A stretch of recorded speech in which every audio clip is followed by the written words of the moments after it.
कपिल भगवान कहते हैं मां 3 प्रकार के भक्त होते हैं, श्रेणी। जो केवल भगवान को मंदिर की मूर्ति में ही देखते हैं वो साधारण है, सामान्य। पर साधु संतों में भी साक्षात भगवान का दर्शन करते हैं। कोई संत आ गया, वैष्णव आ गया, मानो घर में भगवान ही आ गए, वो मध्यम कोटि के होते हैं। और मनुष्य मात्र में जो भगवान का दर्शन करते हैं वो उत्तम कोटि के वैष्णव होते हैं। मंदिर हम बनाए, मूर्ति हम बनवाए, प्रतिष्ठा हम करवाए, तब हमें भगवान नजर आए। अब ये जो मूर्तियां बैठी हैं, जो कौन से जयपुर के कारीगर ने बनाई हैं? ये मूर्तियां ठाकुर जी के हाथ की बनी हुई हैं।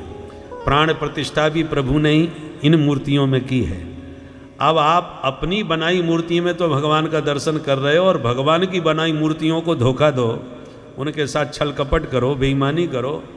तो कपिल भगवान कहते हैं भस्मन नेव जो होती सह, उनका ऐसा भजन राख में हवन करने जैसा है। भस्म में हवन करो तो घी साकल सब बर्बाद होगा। उसी प्रकार भगवान की मूर्ति की पूजा करके और भगवान की बनाई हुई ये जो मूर्तियां हैं, इनके साथ आप द्वेष करते हैं, घृणा करते हैं, धोखाधड़ी करते हैं, तो आप राख में हवन करने जैसा कार्य कर रहे हैं।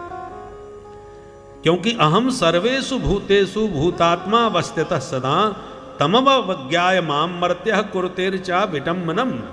कपिल भगवान कहते हैं मैं समस्त शरीरधारियों में विराजमान हूं। गीता में भगवान भी कहते हैं ईश्वर सर्वभूतानां हृदय से अर्जुन तिष्ठति, मैं सबके हृदय में बैठा हूं। इसलिए साधु संत जब भोजन भंडारा बनाते हैं, आज कितनी मूर्तियों का भोजन होना है बताओ? आपके साथ में कितनी मूर्तियां हैं? सबको मूर्ति कहते हैं, मूर्ति। ये ठाकुर जी की बनाई हुई मूर्तियां हैं। साधु इन सबको उसी भगवत मूर्ति के रूप में देखकर व्यवहार करते हैं। हमें केवल मंदिर की मूर्ति में ही भगवान दिखते हैं, तो कैसे मन को शांति मिलेगी?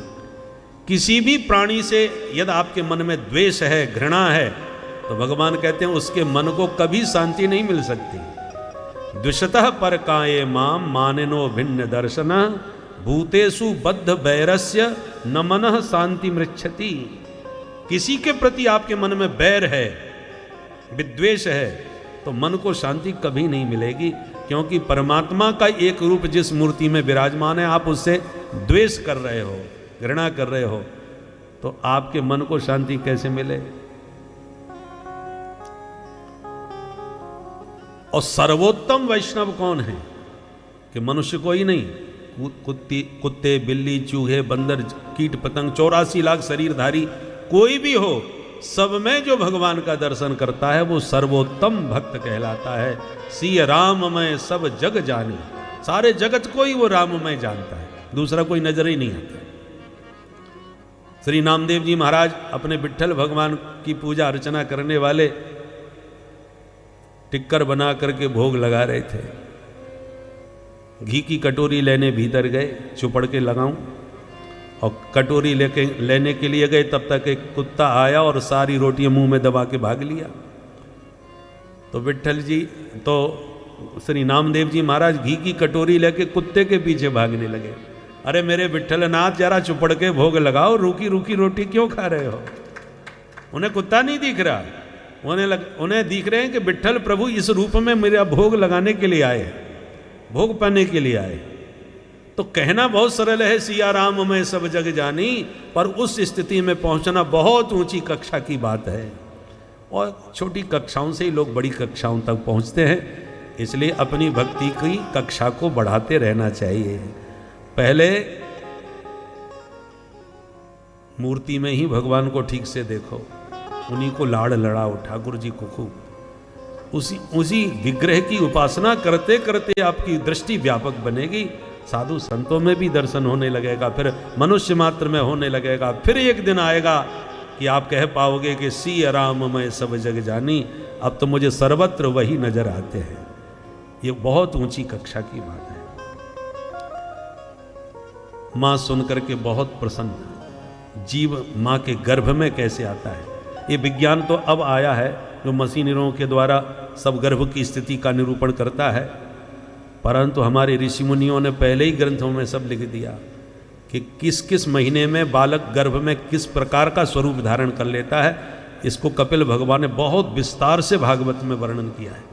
कललम त्वेक रात्रेण पंचरात्रेण बुद्बुदम दशाहेन चकरकंधु पेश्यज्ञम्बा ततः परम। माने बालक कैसे गर्भ में पल्लवित होता है 9 महीने का पूरा वर्णन किया है। जन्म लेकर के फिर जन्म में कितने कष्टों से भोगने पड़ते हैं। बाल्यावस्था में भी मच्छर काट गया, बच्चा रो पड़ा। अब माँ रोने का जो अर्थ लगा ले, कभी कान में दर्द समझ के तेल डालती है, कभी पेट में दर्द समझ के पेट सूतने लगती है, क्योंकि रुदंतम विगतक ज्ञानम। बच्चा रोने के अलावा कुछ नहीं बता सकता, और रोने का भाव जो भी माँ की समझ में आवे वो उसका उपचार करने लगती है। इसलिए बच्चों को बड़ा कष्ट हो बाल्यावस्था में भी उठाने पड़ते हैं। श्री कपिल भगवान के इस विचित्र उपदेश से, सांख्य योग का उपदेश जो सुना, तो देवहूति माँ आनंद मग्न होकर बोली, बेटा कपिल, तेरे सारे उपदेश का सार तो हमने एक ही निकाला है। अहो बतस्वपचो तो गरीयान यज्जिह्वाग्रे वर्तते नाम तुभ्यम। जिसकी जिह्वा पर प्रभु का पावन नाम प्रतिष्ठित है, तो वो चांडाल भी होगा तो भी नाम के बल पर उसका कल्याण हो जाएगा।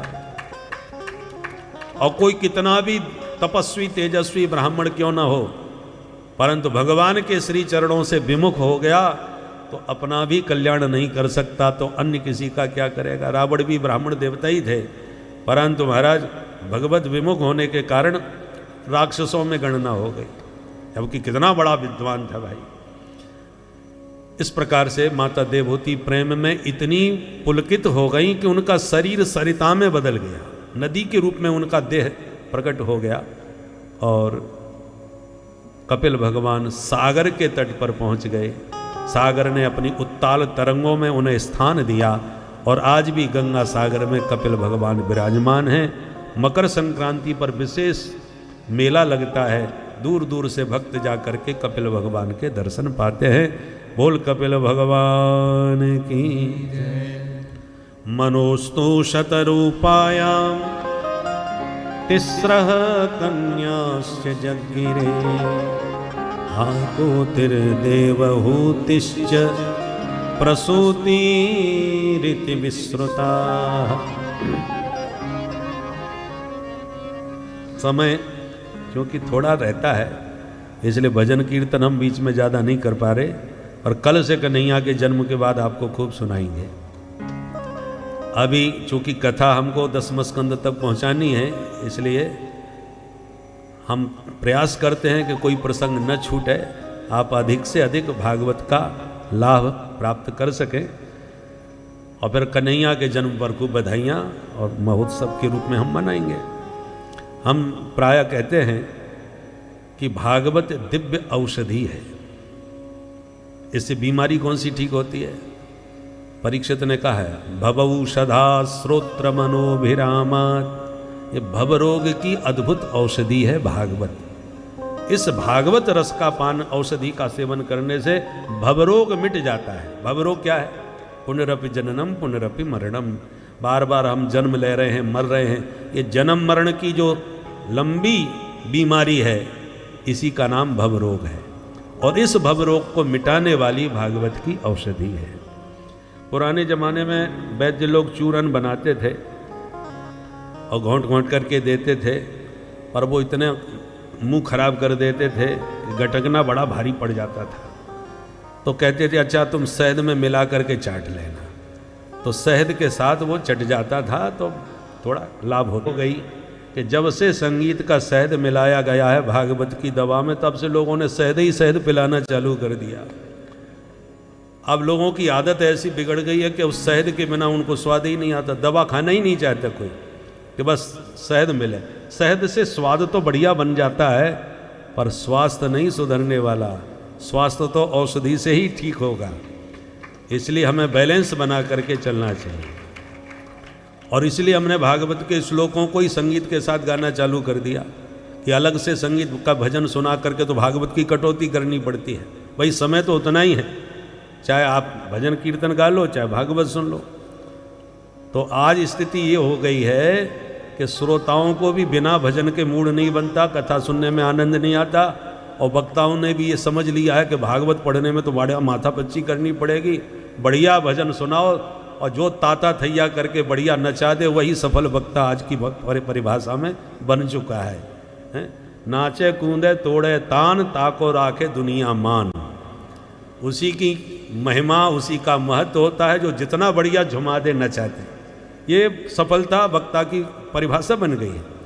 इसलिए हमने बैलेंस बनाने का प्रयास किया कि हम भागवत के ही श्लोकों को बढ़िया आपको संगीत के साथ गा बजा करके सुना देंगे, ताकि भागवत की मूल मान व्यास जी की वाणी भी आपके कर्णरंध्र में जाए, भागवत से अलग भी ना हो, और संगीत का शहद भी आपको इतना मिल जाए कि आपको बोरियत ना हो। बोलो राधे राधे।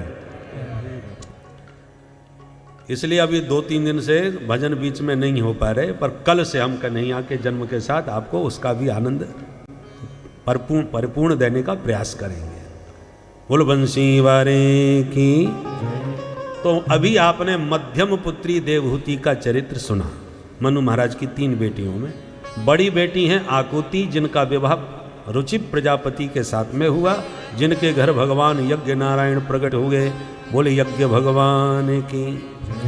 तीसरी छोटी बेटी है प्रसूति, इनका विवाह दक्ष प्रजापति के साथ में हुआ, इनसे 16 बेटियां हुई।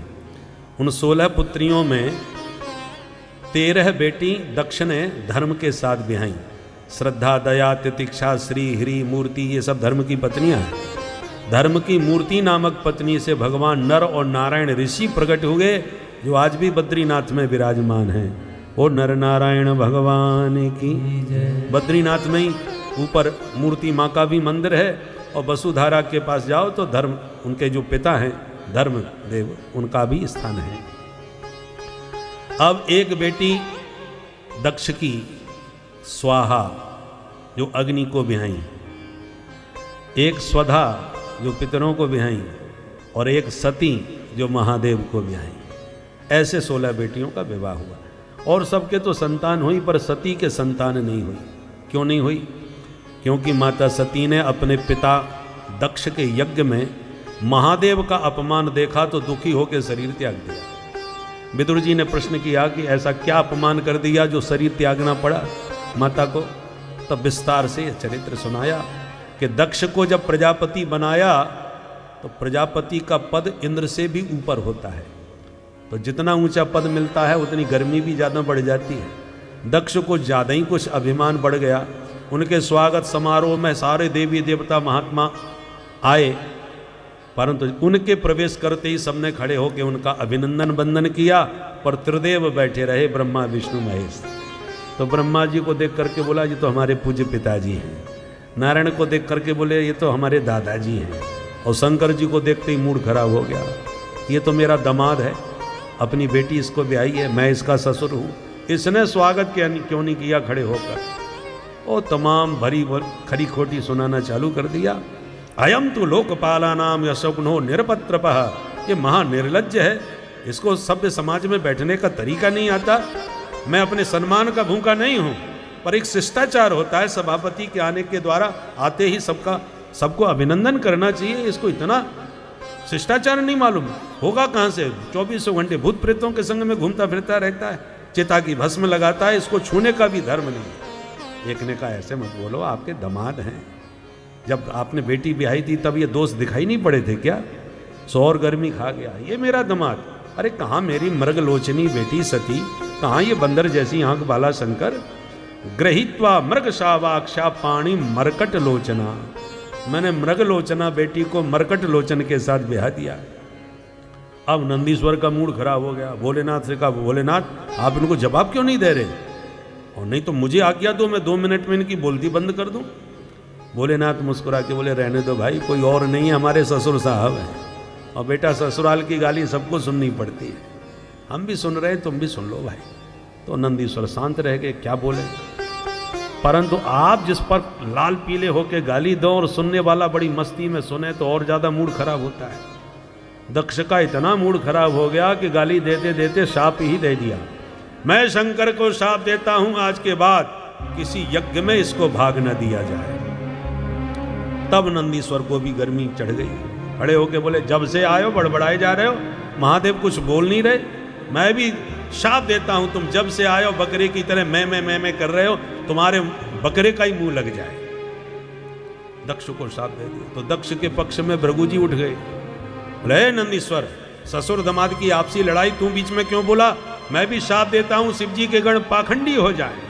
तो शिव जी के गण सब उग्र होके खड़े हो गए, हे बुढ़े बाबा हमको पाखंडी बोलता है, हम भी शाप देते हैं तेरे जैसे चाटुकार ब्राह्मण भिखमंगा हो जाएं, सर्वभक्षी हो जाएं।